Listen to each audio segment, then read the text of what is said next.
Gadaan kuni saddeeta qaba saddeetan mareeho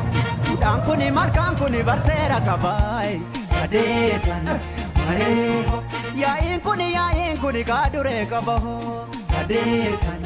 mareeho Malkaan kuni irreechi barseera qaba saddeetan mareeho Sadeenni kan gadaati yaa'iin kun kan duudhaati galanni kan uumaati irreessi kan waggaa marmaaru uumaatti amanneetu uumamaan kadhanneetu haraara sarganneetu ilaani Oromoo makkaatti hiriiru duudhaa Oromoo ta'a qoranne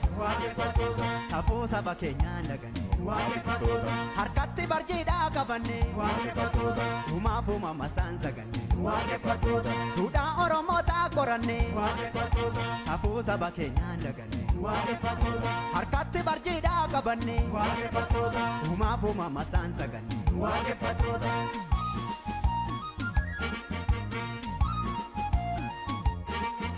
beelaa fi hongeetu cokkoo dhagala gadaa fi jifuun keenya nu okkala kan biqilee daraaree firii godhata kan maseene ulfaa'ee tilmoo argata oduu waggaanii dharraadha ayyaani oduu waggaanii sinsinniidha ayyaani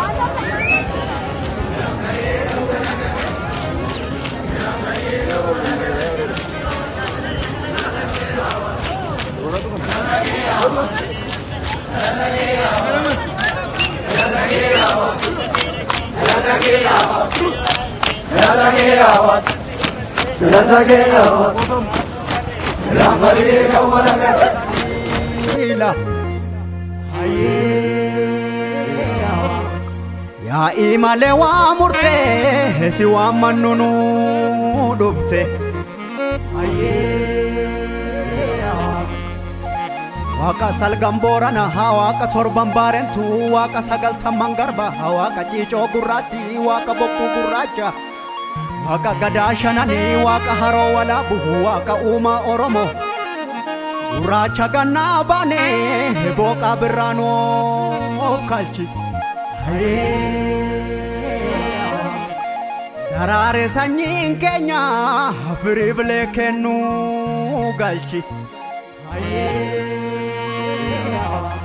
gadaa roobaa nagaya barri quufaa gabbi.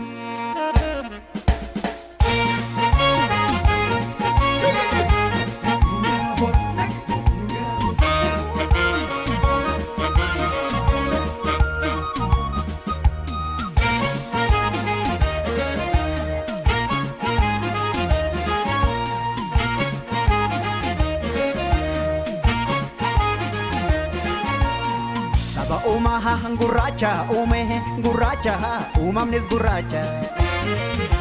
reessi yoo birraan dhufu galanii rabbiif gumaacha badheessi kan tulluutti bahanii birraan gara malkaa dhugaan ilma rabbiiti kadhadhu eebbiisisa harka'e.